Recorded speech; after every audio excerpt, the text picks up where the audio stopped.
আসসালামু আলাইকুম, আমি শামীম। আমাকে আপনারা অনেক মানুষ চিনেন, রহনপুরের মানুষ। তো আমি বিশেষ করে এই যারা রেল কর্মকর্তা আছে তাদের দৃষ্টি আকর্ষণ করে আমি একটি কথা বলবো, সেটি হচ্ছে আমাদের 2 নম্বর প্ল্যাটফর্মে যে ছাউনির ব্যবস্থাটা আমি যদি আপনাদেরকে দেখাই, এখানে কিন্তু বৃষ্টির সময় কিন্তু অনেক সমস্যা হয় যাত্রীর। এখানে একটা ছাউনির ব্যবস্থা করা খুবই দরকার, মানে খুবই এটা দরকার কিন্তু 2 নম্বর প্ল্যাটফর্মের ছাউনিটা। যেমন বৃষ্টির সময় যেমন অনেক মানুষের মানে অসুবিধা হয়, অনেক সমস্যা হয়, অনেক যাত্রী বৃষ্টির সময় ভিজে যায়, এটা খুবই প্রয়োজন আমাদের আর কি।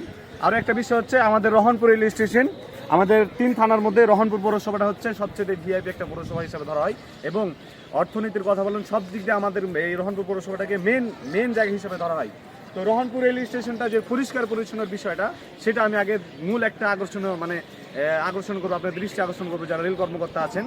আমাদের রহনপুর রেল স্টেশন যারা বাইরে থেকে আসবে তারা যেন এসে দেখতে পায় আমাদের রহনপুরটা কত পরিষ্কার। কারণ রহনপুরে যারা বাইরে থেকে আসবে তারা কিন্তু বেশি কিছু দেখবে না, এই যে প্ল্যাটফর্মে নামবে এটাই ওরা দেখবে যে আসলে প্ল্যাটফর্মটা কতটা সুন্দর, কতটা পরিষ্কার হয়ে আছে।